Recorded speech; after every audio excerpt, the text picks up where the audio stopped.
Hello, my name is Holly Dinnany, and I am with Family Partners of Morris and Sussex County, and it is my pleasure to welcome you to our Lunch and Learn program, a program that we invite experts to the table, and we are proud of this program because we like to think it's a little bit more personal than a presentation that you may get somewhere else, in that we like you to get to have a feel for our experts. And today we get two for the price of one. We have two joining us, Earl Pedersen and Barry Friedson from Allied Wealth Partners, who are both involved in the special needs division of that organization. And given that we have such a passion at Family Partners for helping parents with special needs children, when I first met Barry, I don't know if you remember this or not, it was over 2 years ago. I was very, very new to Family Partners.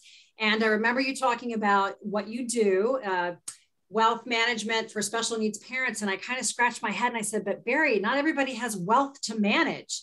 And it was great because, you know, your response was a lot of times people don't understand that there might be funding and supports out there, and also how to make available best use of what you do have available. So I really appreciated your passion for doing this topic on planning for, I like your topic, exceptional plans for extraordinary people. So today we are going to have a presentation from yourself and from Barry, but I just wanted to share with our listeners today, which we will be recording this session. We will be asking that if you have questions that you can drop them in the chat, and Krista, my colleague, and I will do a good job of keeping an eye on the chat, and we will make sure that all of your questions get answered at the end of the session. But Barry and Earl have a unique perspective on financial management and also just caring for special needs youth. And Barry, if you don't mind, I'd love for you to open up and talk a little bit about that, because you're not just talking the talk here, you are walking the walk, you and Barry both. So why don't you tell us a little bit about yourselves, if you don't mind? I would love for you to do that. Earl, you want to start? Yeah, thanks so much, Holly, and good morning and good afternoon to everyone. And Holly, thank you and the entire Family Partners team for allowing Barry and I to share a little bit about financial and estate planning for families with a child with special needs. And that is near and dear to both Barry and my hearts, as we are both special needs dads. My youngest of 4 children, Ben, is 31. Ben's developmentally disabled, and Ben right now is working at the Lincoln Park Walgreens, where he works 3 days a week. Ben is a great kid, but as we all know, as special needs parents, that comes with the challenges and the joys. But Barry and I are also both midlife career change guys. We both spent the bulk of our careers on Wall Street, then for different reasons transitioned from institutional clients on Wall Street, now working with the general public retail clients, families. And as we both joined Allied Wealth Partners, a financial services firm, the owner there encouraged us to work with families with children with special needs, as there is such a huge need there. And we've lived that life our whole life. But before we get started with our presentation, Barry, why don't you say hello and introduce yourself and tell a little bit about yourself, Joshua, and our business. Yeah, so I'm Barry Friedson. As Earl said, we're comprehensive financial planners. We're also special needs dads. My son is going into his senior year.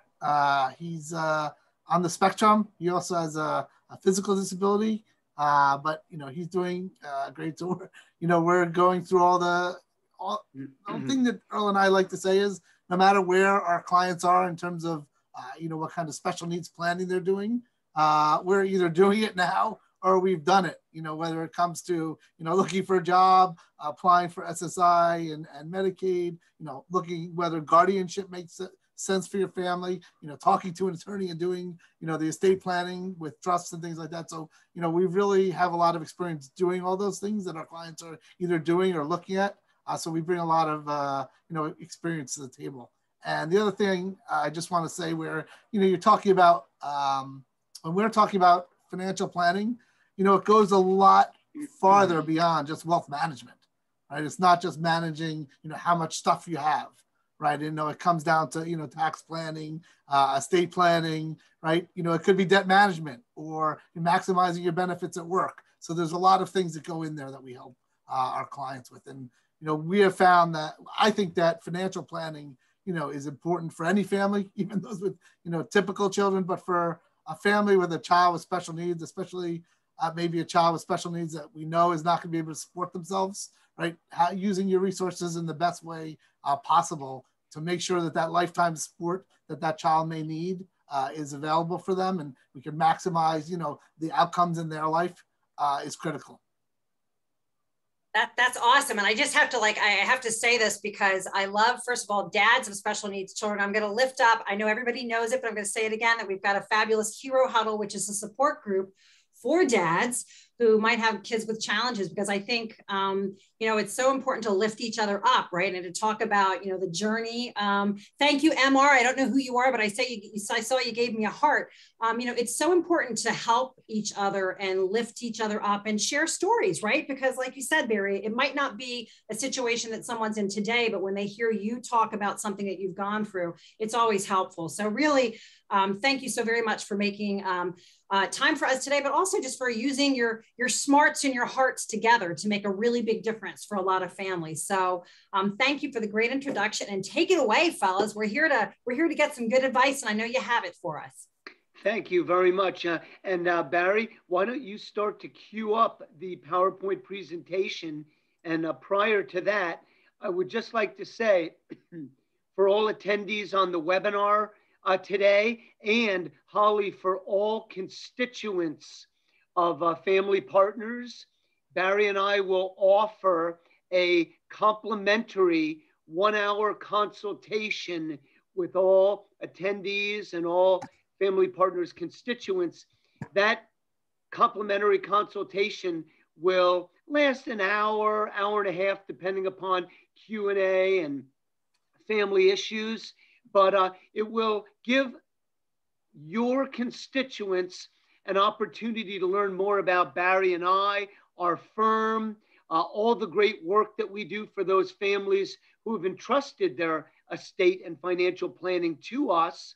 But it will also give Barry and I an opportunity to learn more about the family, their goals, their special needs child, that child's needs and the family's needs. So we could see in which ways we may be able to help. So just as a caveat to your team. I thank you very much, Earl. But my guess is that sometimes we might not even know what questions to ask, because if you are not financially savvy, which, you know, I dare say I fall into that category, sometimes we don't even know what questions to ask. So I could see where that would be very helpful to at least have a rundown in your perspective on what we might be able to be doing. And just as an FYI to your attendees today, during our complimentary consultations, Barry and I start that consultation off by allowing the families to talk about, and we prefer, if there is a husband and a wife, we prefer both to be on this consultation. We allow the families really to start off the consultation and talk about anything and everything that's important to them, their special needs child, schooling, if they're out of the school system and into work or a day program or institutional living, questions about finance. We like to know about medications. We like to know about other family members. We like to know about the family goals, because even though our comprehensive financial planning focuses around the special needs child or adult child, mom and dad retiring, educating neurotypical siblings, buying a starter home, a bump up home, retirement planning, the loss of a life of one of the spouses, a disability to one of those spouses. All of that is so important in the financial planning. So we allow the parents to do most of the talking in our consultations. And then Barry and I do a quick overview of our services. But let's get started with this presentation so we don't run out of time. Great. So thank you very much again, Holly, for having us. And Barry and I, as with all of the families on this call, we understand, and I know you understand, the unique challenges and joys that daily life brings for families with special needs. And we, more than anyone, but families as well, understand that special needs extends beyond just the everyday to long-term planning, long-term financial strategies. The good news is that all of the guests on your webinar today are taking the first and the most important step to their special needs child's future. And what Barry and I do in one sentence, we help families create a personalized strategy to ensure that that special needs child has the capacity to live the lifestyle that they are accustomed to, as well as the care that they need in the future. And some of the factors that families need to be aware of in creating a personalized financial strategy is that individuals are living longer. And what I mean by that is parents, grandparents are living longer. So the typical retiree needs to plan for 30, 35 years of retirement without an income coming in. But they also need to plan for their special needs child living longer. They need to prepare for that. So as I said earlier, the child can live the life that they are accustomed to. And we as special needs parents can really create that lifestyle for the special needs child. What are some of the factors that we need to be aware of? That people are living longer. We just discussed that. But to ensure that families are navigating the very complex issues regarding special needs families, primarily government programs. And when we create a financial strategy for a family, there is a greater opportunity for error because of the following factors. Public and private programs that are available today may not be available in the future. Other things that may affect that are savings and all sorts of public and private assistance.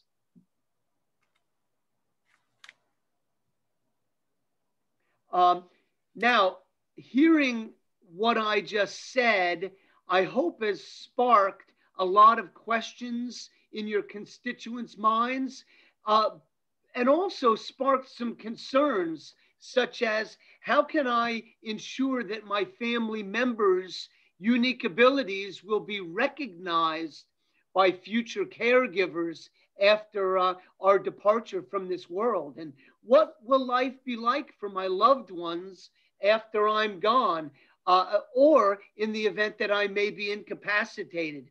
And how can I make caring for my family member easier for future caregivers? And if government benefits are reduced or completely eliminated in the future, how can we ensure that our loved ones can maintain their current lifestyle and level of care? And what Barry and I have done is we've developed a 5-step process to help take action in all of these decision-making areas, these critical decisions that families need to make every single day. And as I said earlier, by being here today, your family members have taken the first step towards securing a lifestyle for their loved ones with special needs. So the first item that we like to discuss is choosing your special needs team.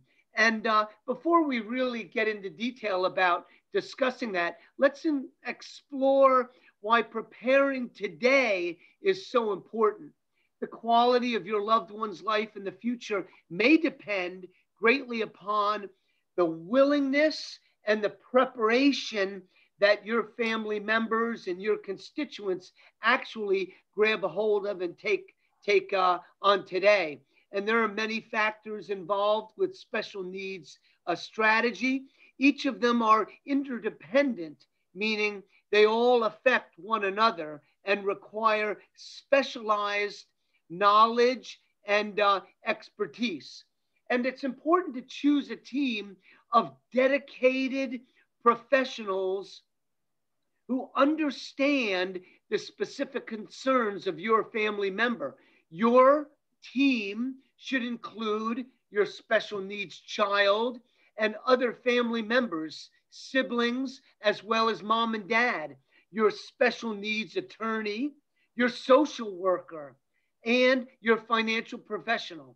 And Barry and I encourage you to choose professionals with special needs expertise. Honestly, folks, probably 20–25% of the work Barry and I do every single year is backing out financial decisions that families have made, retitling assets, going through the legal process of changing legal documents that were prepared by a legal professional that may not have had the specific special needs training. So again, I will reiterate, it is very, very important to choose professionals who have special needs expertise, people who understand the fiduciary requirements, government benefits, and tax laws. And our firm understands the role that each person on your special needs team needs to play to make this strategy really play out. And we account for this by working with professionals who are experts in the field. And Barry's going to take over at this time. Perfect. So, what are some of the pitfalls that, Earl talked about that we run into, on a pretty regular basis? First is, gift to minor accounts. These accounts will become the assets of the child with a disability when, they become an adult, and they could disqualify them from, qualifying for SSI and Medicaid. And as we all know, right, when our child hits 21, for them to qualify for any kind of DDD services, right, they have to be Medicaid eligible. So we want to make sure that we're not, hitting that point and having a large amount of assets retitled into that child's name. Second is unstructured beneficiary designations, whether it's on life insurance or 401k plans or other assets, right?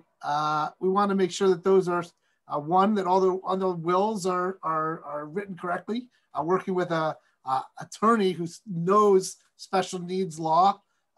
We can't tell you, how many times we've talked to a client and they just say, I'm just going to go to, LegalZoom, or I'm going to go to the free, legal services that I get with my benefits at work. And we say, we always say, when you're talking to an attorney and your clients and our clients, they should be asking you, how many special needs trusts have you written? Not this year, not this month, but how many have you written this week, right? How many clients you have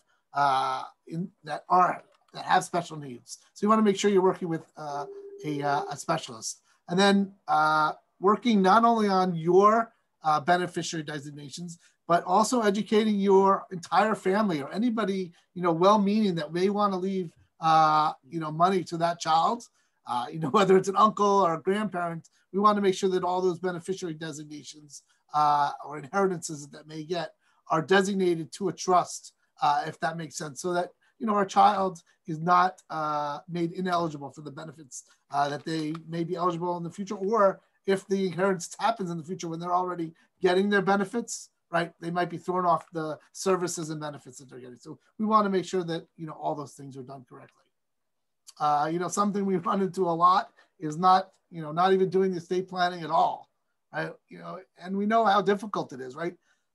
If you have a child with special needs, some people and a lot of our families are just thinking, I'm not sure who can take care of my child, right? And they want the perfect guardian to be the next person that takes care of the child. But quite honestly, if they don't write a will and get that set up, who's going to decide who takes care of your child is the court.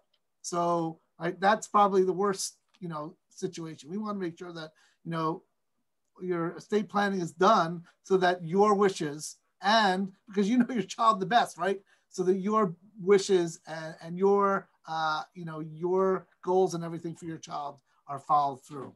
And then, not having trust, as we discussed, any kind of monies that might come to your child, could make them ineligible.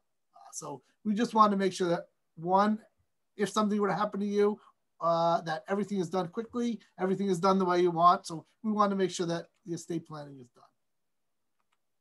So, what's step two? Step two is really, where we come in, we do our heavy lifting, is really calculating, the financial needs that your child is going to have in the future. And this is, it's really, as we see here, it's kind of a balancing act. We have, the primary objective is, weighing the lifestyle that we want for our child. But every family, right, we have other goals and objectives, right? You want to retire. We might have other children that we need to take care of. So we want to make sure that the financial strategies take into account, all these goals and objectives that we have. And we help our clients, to balance and work through all those objectives. So there's a couple, these are kind of the main elements that go into financial strategies. One is really, figuring out what your loved one's care and lifestyle is going to cost. What is your retirement needs and lifestyle, right? So then we can balance it, right? Risk management, as Earl said, all those risks that that your family might face, whether it's, from premature death or disability or having to go into a nursing home, we want to take into account all those things so that, we're protected and our family is protected and our child with special needs is protected. Education funding, if that's, an issue for your child with special needs or, for other typical children. And then, a lot of our families also want to, they want to be charitable. They want to give back to those organizations that have given so much to their child over many, many years. So we want to, incorporate that into the planning that we do as well. And then business strategies or estate planning can be done for some clients if they have, significant assets as well. So the first step is really to think about the cost of your loved one's lifestyle. And in terms of government benefits, they kind of fall into 4 areas. One is going to be monetary assistance, which covers SSI, which is supplemental income, and then Social Security. And then medical assistance, which is Medicaid and Medicare. And those 2 columns you see there will determine whether they're needs-based, right? So SSI and Medicaid are needs-based. There are income and asset limits on those benefits. The entitlement benefits are more generated, are calculated from somebody's work history. So if you have a parent who, passes away or retires, a child would be eligible for benefits on their work history, and those benefits are not needs-based. So we just want to make sure that we understand these so that we know that we can make sure that our child is getting what they're eligible for in the future.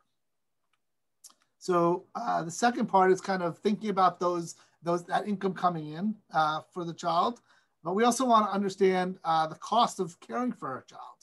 Understand all the kind of things that are done.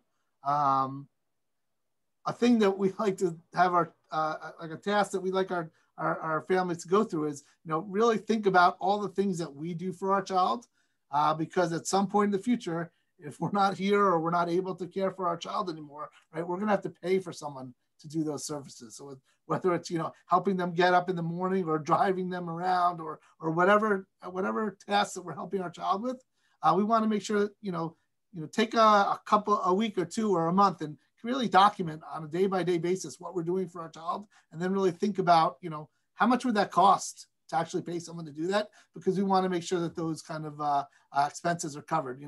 the medical and the food and some of the other things are more obvious, but the things that we do for our children are a little less obvious, but obviously they can be a big part of the cost of caring for a child in the future. So, once we kind of understand the government benefits and, we have a good idea in terms of the cost, then we look at, you have to analyze your current financial situation, right? List your ongoing expenses. And then, once we understand our income and our expenses, like set, short-term, intermediate, and long-term goals, right? Think about how we can prioritize, how we're spending our money. And that's really how we come in and, we help our clients do that.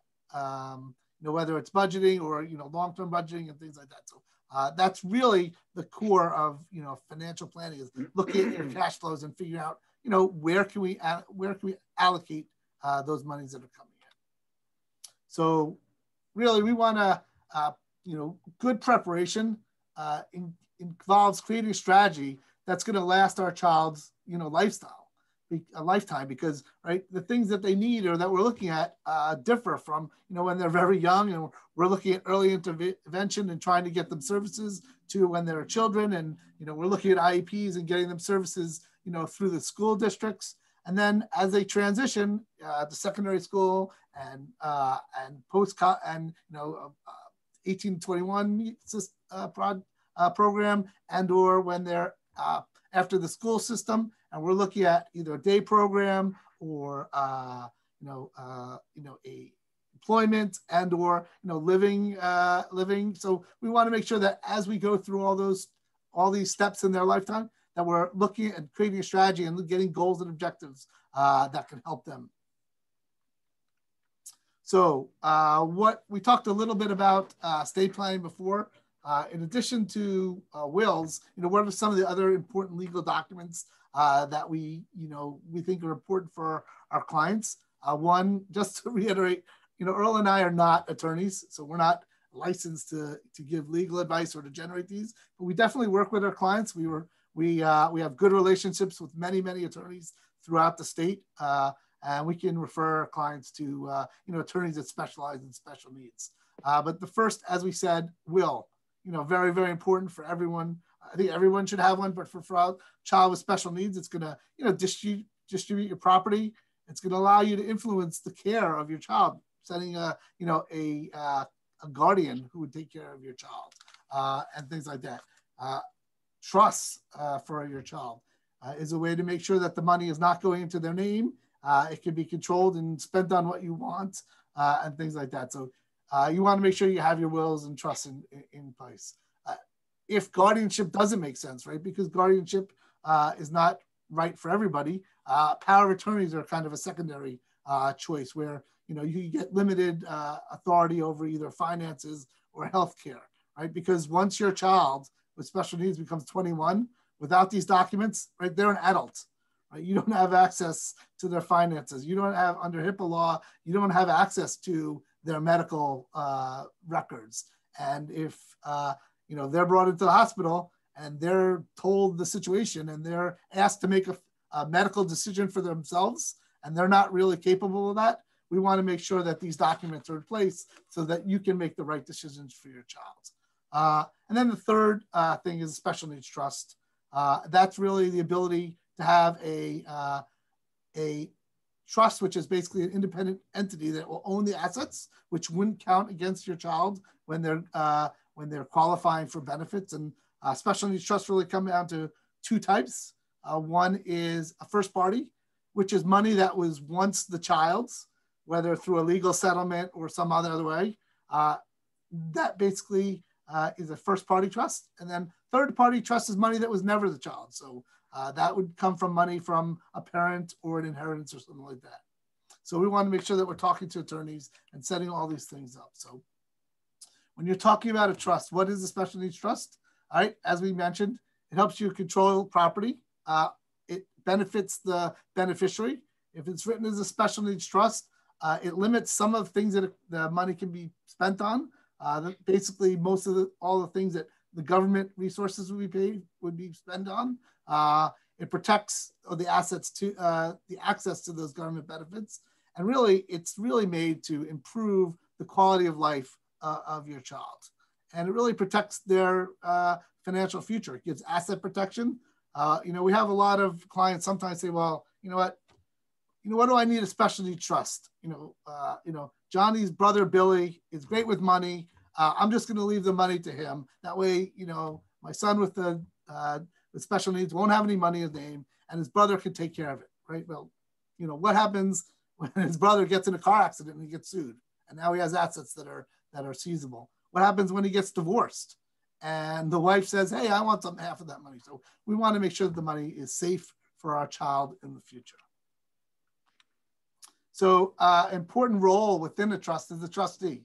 The trustee is really the person who manages the trust, administers it, invests the money, does the tax reporting, takes care of any distributions, and it's really an important job. So just so people understand, like, that's the person who takes care of the trust. Not necessarily the same as the person who's the guardian, right? Because quite honestly, when I think of my situation, the person who I know is going to be better at taking care of my child and helping them with their ongoing lifestyle is not necessarily the same person who has the ability and the resources and the knowledge to take care of the trust. So generally, those are different people. So we want to make sure that we're picking a trustee that's qualified, has time, and can kind of fill in all these roles. So when we're talking about trustee and a trust, there's all kinds of models. A lot of times, the parents will be the trustee while they're still alive and able. It may be a family member, but we want to make sure that at the end of the day, from our viewpoint, there should be some kind of corporate trustee, either as a co-trustee or as a contingent trustee, because right in 20, 30, 40 years, we want to make sure that someone understands that trust, understands the assets, understands your child, and is able to take over if the secondary trustee or the third trustee that you have kind of set up is no longer able or is not around to kind of take care of these things. So really important, trustee should know and understand the needs of the family member, be able just have competence in terms of all the things they require to run the trust, whether it's accounting, investments, taxes, all those kind of things.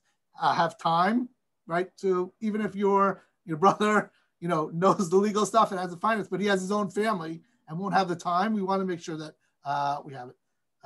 We have someone who's there. So really, we think a corporate trustee makes sense somewhere in the list of trustees. Just to kind of as a visual aid, the way we look at it is, right, the trust is kind of the car.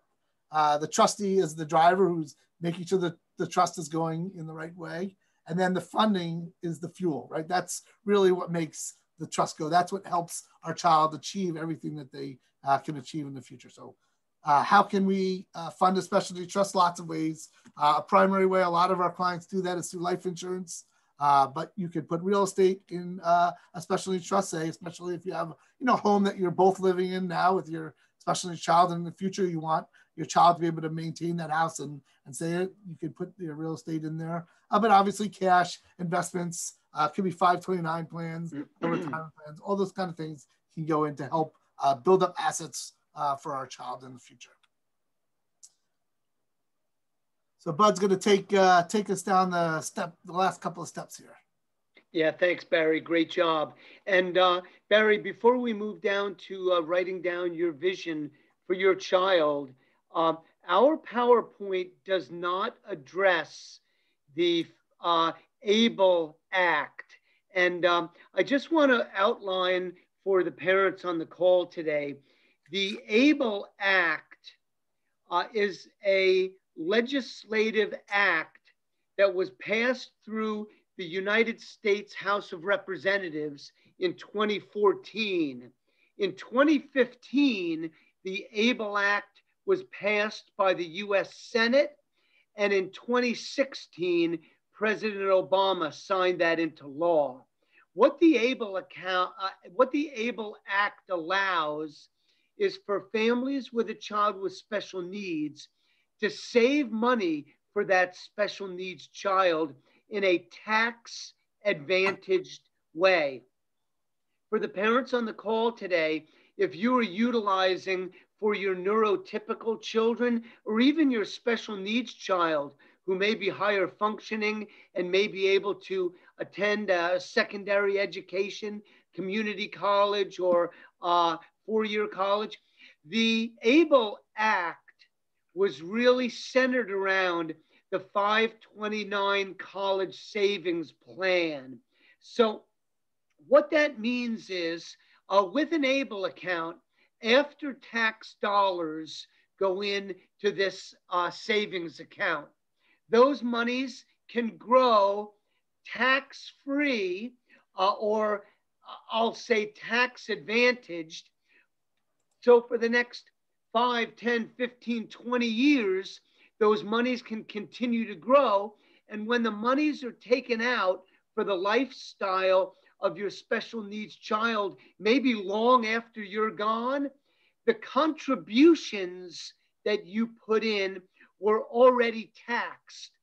But when you take out the gains, those gains are not taxed. So your money really grows tax-free. When you're focusing on a long-term time horizon, say your child is in middle school, grade school, high school, and you're putting money away into this ABLE account for when your child is 30, 40, 50, 60 years old, those monies have the capacity to grow exponentially, and there will not be a tax on those gains, which is very, very unique. Now, there are some downsides to the ABLE account.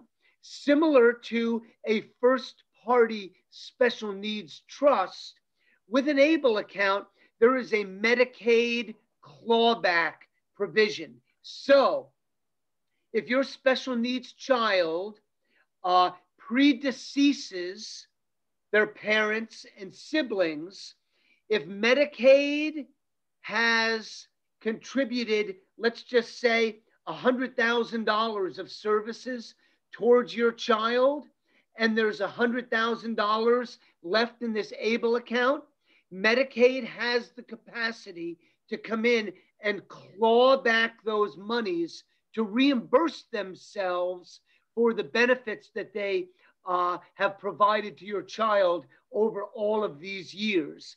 But with the proper planning, that Medicaid clawback can be minimized or even eliminated during your special needs child's life. There are also contribution thresholds with an ABLE account. And the contribution threshold is $15,000 on an annual basis is the max that can be contributed to an ABLE account. There are other specific laws, rules, and guidelines involving the ABLE account that we'll save for another time. But if any of the parents on the call are interested in discussing ABLE accounts, Barry has done an exhaustive research on ABLE accounts. There are about 40 states in the union that offer ABLE accounts. Some act more like a bank account.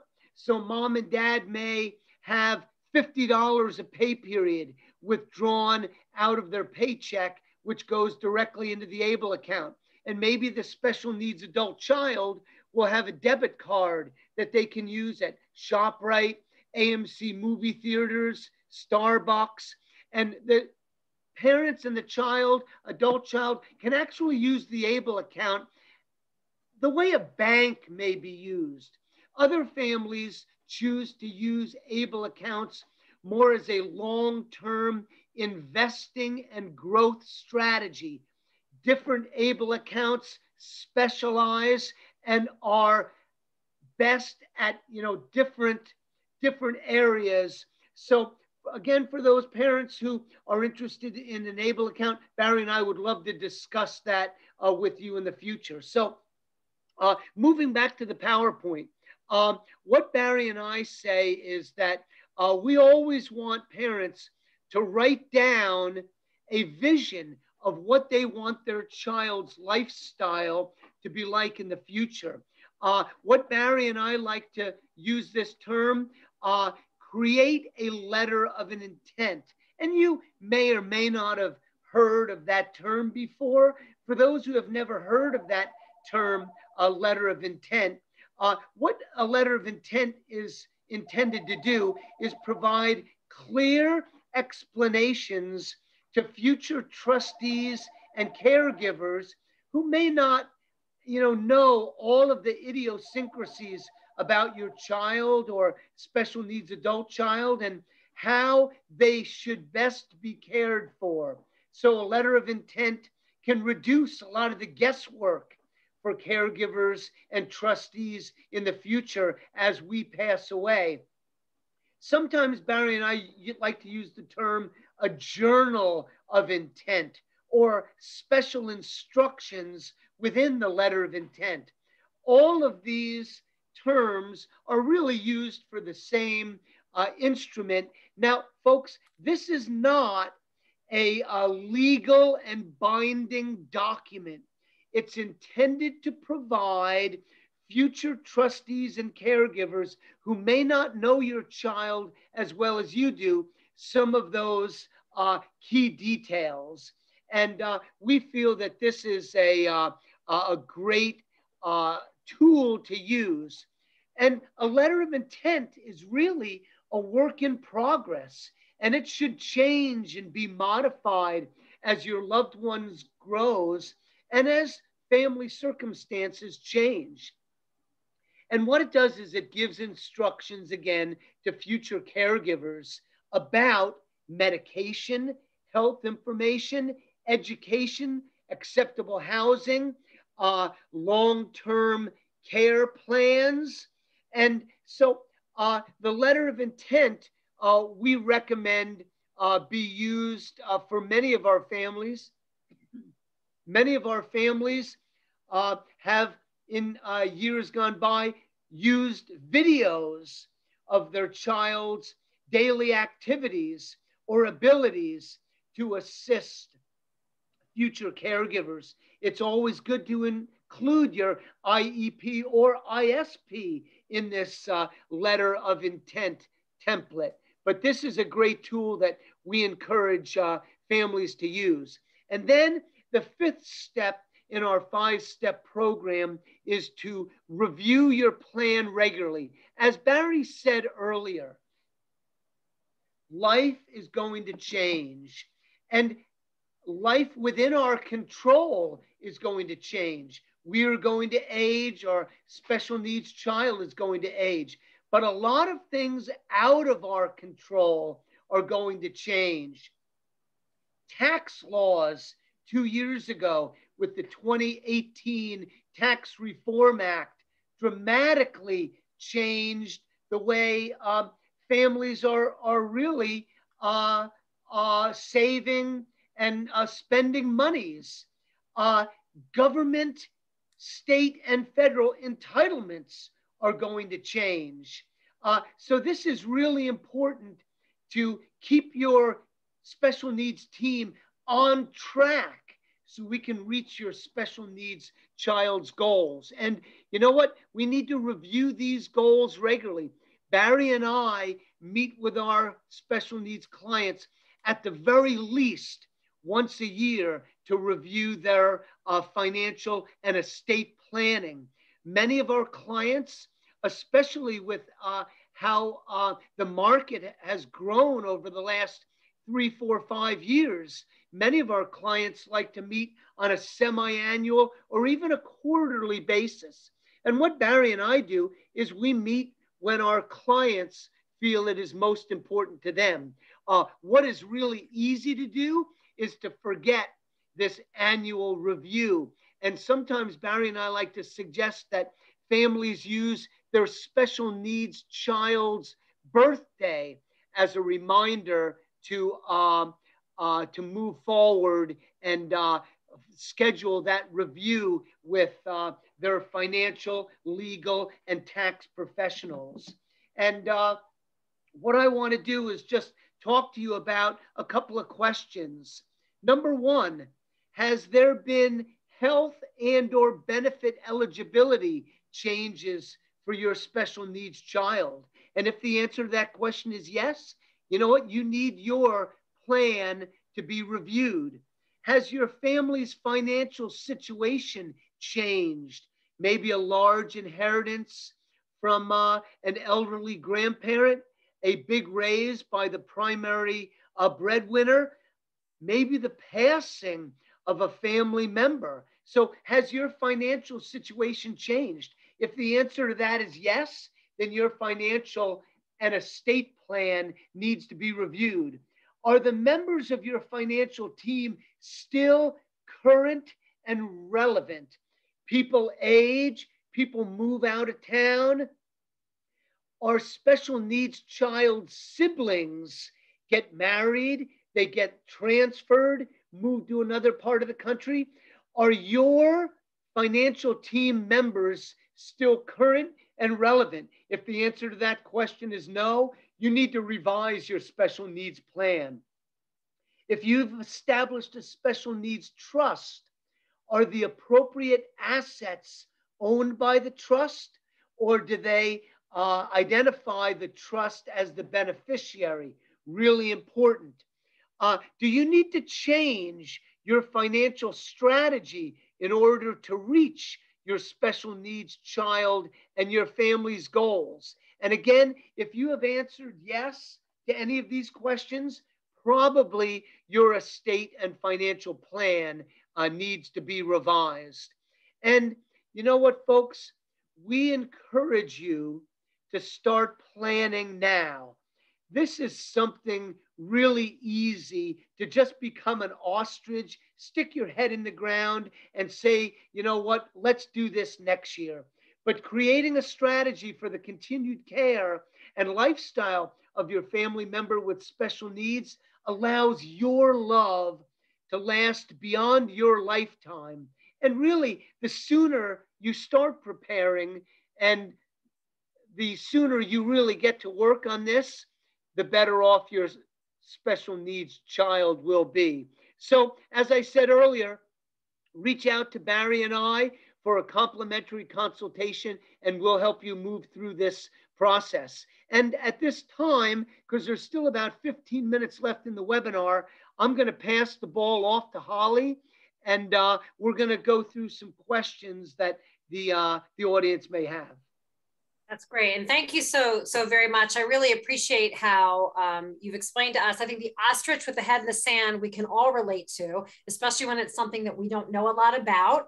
And when you've got a special needs child, you have a lot of other things going on, and the money and something you don't know is like the last thing you want to do. But I know I speak for others, and I appreciate you putting it in the context of how it all comes together with your hopes and your aspirations for your child and for your family. So thank you so very much for such a thoughtful and thought-provoking presentation. But we did have one question that I have a feeling is probably a popular question, which is what happens, or what do you say to a parent when they are already in debt due to therapies, medications, childcare? Perhaps the child's disability might have affected an ability to work. When there's someone who kind of feels like, I don't really know if I even have anything to start with, like what response do you have, or what's the least that person should be doing in that scenario? Well, that is a very common scenario.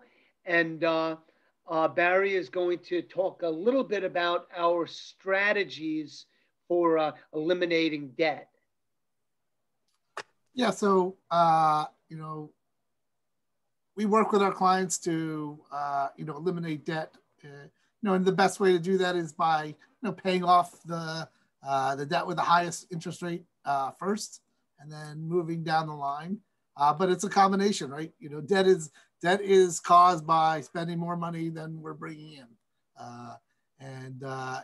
We can either reduce our expenses or we can work to make more money. So those are the key ways, but there's other ways in terms of, maybe there's some tax savings that we can do in terms of, taking advantage of our benefits at work.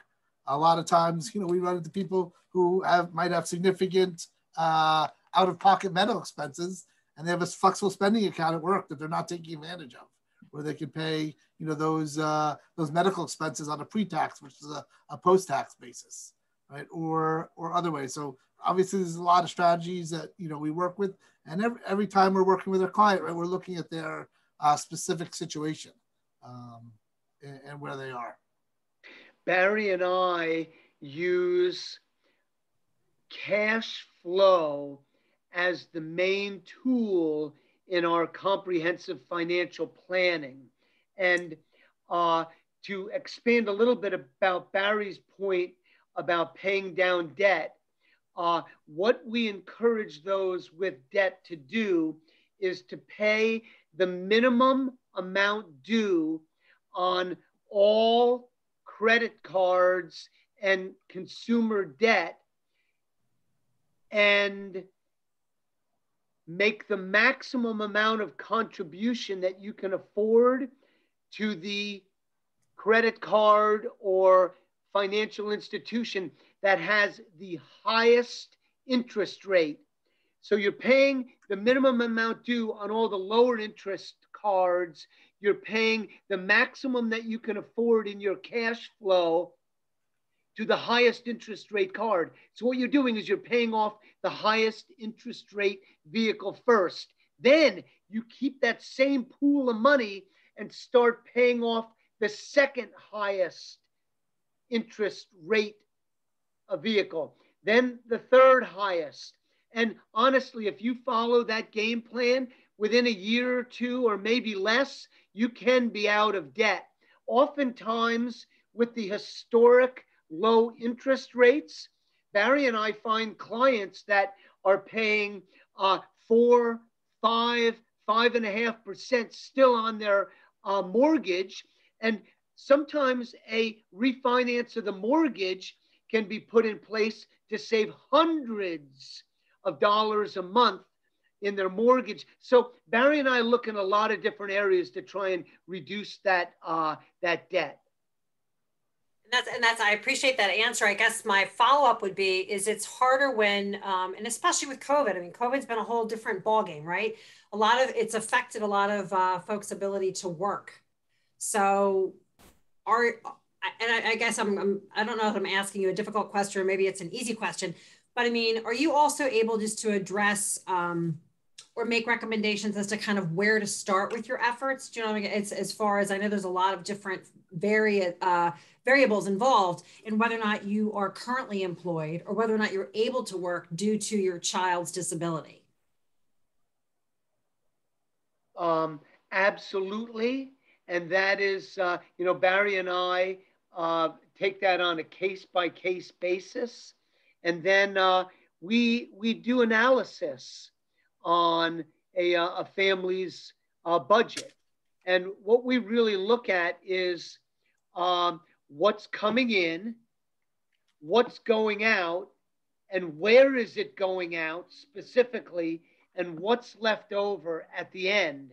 And oftentimes, families walk in our door and they say, well, actually, Bud, Barry, my wife and I, we both, have our paychecks that get deposited right into our bank account. And at the end of the month, we have no money left. And so really looking specifically at where that money goes is a really great exercise for all families. And Barry and I use a cash flow Excel spreadsheet that is really a great spreadsheet that is great for any family and trying to create a budget. But it all revolves around and our financial planning revolves around, number one, we need to create a present financial position for our families. What is a present financial position? That is, what do you own? What do you owe? What are you earning? And how are you spending that? What are the benefits you have at work? Both the ones you are using and maybe ones that you aren't using that maybe are more appropriate for your family. And we take all of that information and establish a present financial position for families. Then we look at the goals and objectives. What are families trying to accomplish? We look at their plan that they have in place right now, or if they have no plan in place, we look at that. And so that's where Barry and I do really the heavy lifting on the comprehensive financial planning. What are families doing right? What are families doing wrong? What do they need to start doing? What do they need to stop doing? Why do they need to start making these changes? Why do they need to stop doing these things? And as Barry and I educate families, many times they're very willing to tighten the belt, sacrifice in one area so that they can get out of debt long term. So that is really a specific question that Barry and I could talk an hour on. And I appreciate that. And listen, I really find this very helpful. And and I'm going to ask you a naive question, but is what you're talking about the same thing as credit counseling, or is that a whole different ball of wax? Do you know what I'm saying? Barry, you want to take that? Yeah, I think credit counseling is more just focused on debt. And obviously we help our clients with that, but we're in no way experts of, contacting credit card companies and, trying to reduce, or make settlements with credit card companies. We'll direct our clients, but we don't, that's like a whole other kind of service. Okay. It's a whole other, okay. I guess I'm trying to figure out, and I'm giving you questions that I'm receiving here. Like if someone is if they're in a situation where they're not sure where to start, is it recommended? Is starting with you guys a good place to start? Do you start with a credit counseling service? Like I'm sure there's kind of like, where do I start? Because again, as you said, and I appreciate your compassion on this, is that it's very stressful and we may not feel excited about trying to get ourselves to a better position. But if you are in that situation where you feel like, okay, I'm not sure how to dig myself out, where do you start? I would say, they would start with us because, we have lots of strategies and we can help people in other ways. If that's only one strategy, if you're in credit card counseling and that's all they do, right? So if you have a hammer, right, that's the solution to any nail. So I love that expression. You were so absolutely right. So if you come to them, they're going to give you their service as opposed to us. If that's an appropriate service, right, we would refer somebody to that. But if there's other ways that we can get around or other things that we can do to help a person's financial situation, right, we can give advice in those areas as well. And I'm going to repeat your very generous offer for a consultation, which is a complimentary, no strings attached. Tell us what's going on with you. Let us tell you what we think might be helpful. And if I say, thank you guys, but no, and walk away, there's no money out of pocket. And that would be an exchange of information, correct? Exactly. Yeah, and just to let you know, so we do comprehensive financial planning. We charge a fee for, the plans that we put together. But, our comprehensive planning process, is not appropriate for everybody, right?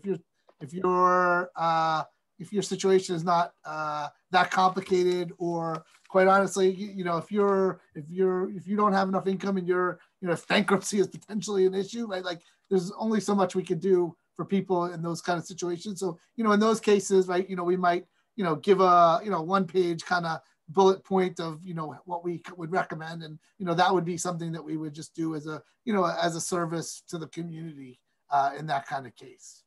Okay, and if somebody's interested in following up with that 1 hour presentation, can they contact either of you? Earl? Yeah, you could. Our contact information is right there on the screen. It's on the screen, and folks, just I am sending out a recording of this presentation, and I will make sure that in that, along with that, comes an email with some information that Earl has already shared with me, and that will include contact information. So. I think if there are no further questions, I can't thank you guys enough I have to tell you, this is not an easy topic for some of us, but you did a really nice job of helping us understand how important it is and also how possible it is to look at things from very different angles and come up with a plan that will be very meaningful to an individual's situation. Every family's different, right? Every situation is different. And I really value two dads in the know who are using their smarts to help people, do the most that they can with their families. Because I've got to tell you, it's a very, very, as you said, the funding and the fuel. I loved your analogy. What did you say? The car is the trust. The driver is the trustee. The driver is trustee. But I like that the funding is the fuel. It's the money is not everything, but money will fuel direction and comfort and choices for sure. So are there any other questions from the peanut gallery? I know some of you are nibbling, and I appreciate you joining us today. And Barry and Earl, you did a great job, especially fielding. You're getting out of applause here, fielding some tough questions. And I would like to say that I overall heard hope that no matter your situation, there is always a way forward. And a lot of times the first step is taking your head out of the sand and really just trusting that there is a better way. It's very easy for many of us to be overwhelmed with life, but financials especially. And I'm going to be sending out emails with their contact information. And I really encourage folks to, become empowered, right? Take charge of today and of tomorrow. So thank you very, very much. Earl Pedersen and Barry Friedson with Allied Wealth Partners. We really, really value your time. And everybody be smart. Make sure you stay in touch with family partners. We have support groups every day of the week. We have a lot of really exciting things happening with our youth partnership program that is doing in-person events for our youth ages 13 to 21 on Friday nights. That includes the families. We have events in Morris County in July. We have events in Sussex County in August, and a trip to Turtleback Zoo coming up. So if you don't already have that information, reach out and we will make sure that you get it. But Earl and Barry, thank you so much for your time today. And everybody stay healthy and be smart. Let's get those heads out of the sand, right? Thank you. Take care, everybody. Have a great day. Bye-bye.